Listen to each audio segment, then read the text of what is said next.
Hi, I'm Lulu, and today I'll be talking about Henry IV. Alright, so it's just kind of right smack in the middle of Shakespeare's plays. It's a two-parter, and it's a historical, so it's not fully comedic or tragic. It follows two changing perspectives, kind of drawn lines between nobility and commonality, and the drawn lines between, even though it is named after Henry IV, it's more historically Henry IV, but the story of the two Harrys.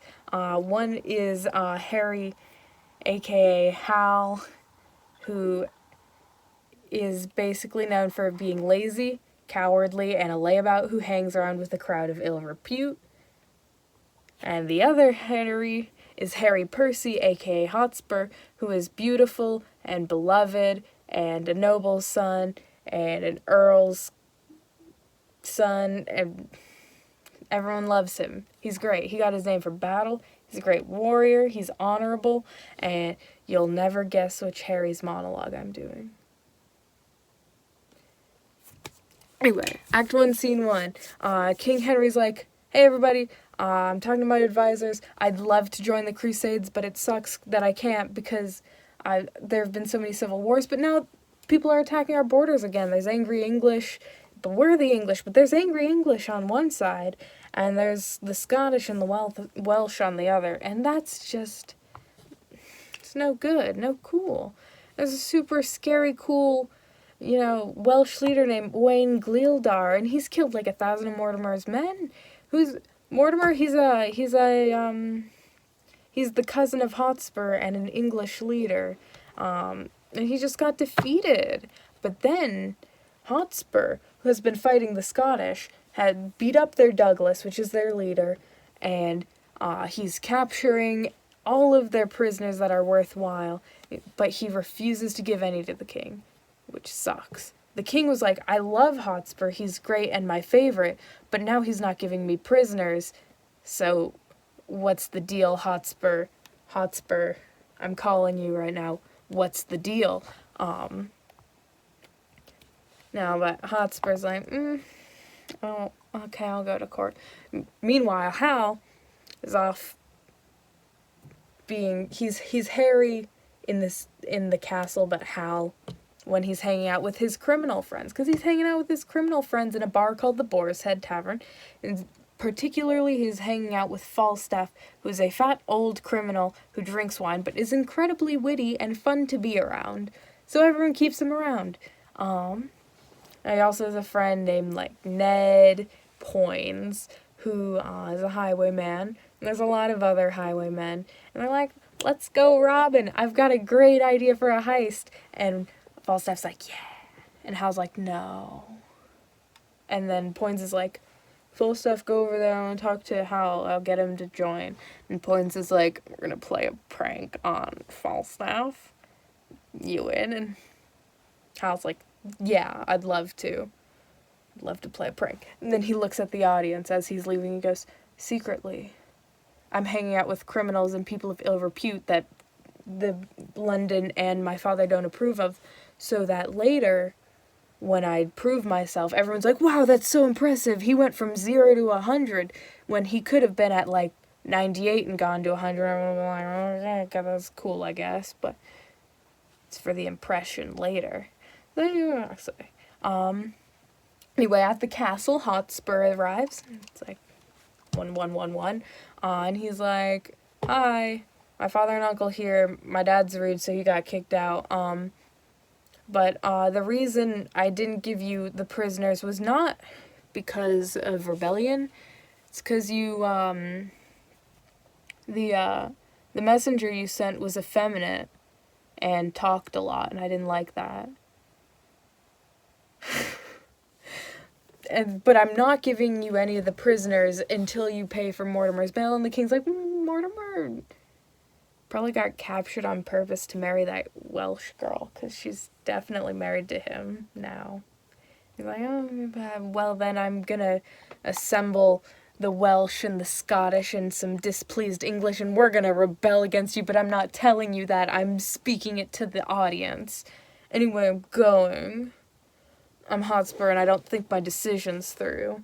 Act 2 begins. The guys, Hal and the Highwaymen, do a cool heist. It's not very cool. They just tie some guys up, and then Hal and Poins rob them in disguise so that they can make fun of Falstaff later, which is exciting. We learn Falstaff hates walking, and then it goes well. Then we see that Hotspur's at home. He gets a letter. The letter is like, the nobles are not joining you, weirdo. We don't want a rebellion or a civil war. And he's like, oh God, they're gonna tell on me. I have to do this rebellion ASAP. And his wife shows up and is like, what's cooking? And he's like, I have to leave in 2 hours. And she's like, hell you do. And he's like, shut up. I'm gonna say some very mean things to my wife. That's a very bad husband. And he says, he's like, war is above my wife. Blah, blah, blah, blah. So you're like, hey, love your wife, man. Love your wife. But anyway, Hal and Poins arrive at the tavern, and they're drinking with the bartender. They're having a great time. And then Falstaff arrives, and he's like, oh my God, I got robbed by 100 men, and I fought a dozen of them off. And Hal's like, ha ha ha ha. Bullshit. I was there, and I robbed you. And Falstaff's like, oh my God. I'm gonna call you a lot of choice names. They were very funny. It was, like, you starveling elfskin, you dried neat's tongue, you bull's pizzle, you stockfish, oh breath to utter that you are like thee, you tailor's yard, you sheath, you bowcase, you vile standing duck. Crazy. He just says all of those things. But oh no, a messenger from the king is here. Hal, you have to go home and be Harry. And Hal's like, okay. What? But first, some roleplay. He's like, Falstaff, you're my dad, I'm me, let's talk. And then Falstaff is like, he, I'm witty. And Harry's like, you suck. I'm gonna be my dad now. You be me. And he's like, okay. And then Harry's like, haha, you're fat and old. And he's like, I guess. And they're very, I don't know, it's a very strange relationship. Doesn't matter. It does matter. But for the forwarding of our story, it does not matter yet. It's a quick-witted. Just know that they are very clever people. Harry prevents Falstaff's arrest later because, highwayman stuff. And he falls asleep. Then Harry picks his pockets because friends do that.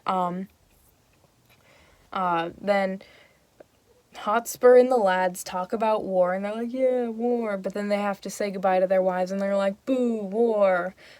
But we have to, because honor. Nobles be like that. But Harry arrives home, and his dad roasts him for, several pages. It's a long time. He's like, oh, Hotspur would be better on the throne, you suck, you stink. And he's like, okay. Well, guess what, Dad? And this is the monologue I'm performing. He's all like, hey, my honor, I'm gonna redeem myself. I'm gonna take Hotspur down and bring glory and pride onto myself and all of his glory onto me. And I'm gonna kill him or die trying and, be a good son. And I'm like, yeah, cool. And then everyone's like, schematics of war. Falstaff doesn't pay for breakfast, and then they give him some money, and he's like, yay, and they're like, you have a brigade of foot soldiers. He's like, I don't like walking. They're like, haha, that's the joke. But then Hotspur is like, all right, it's the day of the battle, and then he gets a bunch of letters, and everyone's just quitting on him. His dad's like, sorry, I'm sick, can't bring my whole army, and the Welsh guy is like, can't assemble them in time, and everyone's like, okay, it's gonna go well. I'm like, okay, let's do this now. And we're little Duke of Worcester's like, no, don't do that. He's like, yes, I'm doing it. I'm gonna fight Harry one-on-one because Harry looks super cool on a horse. And then no, basically a lot of nonsense happens. They fight. Harry kills Hotspur. And it just kind of ends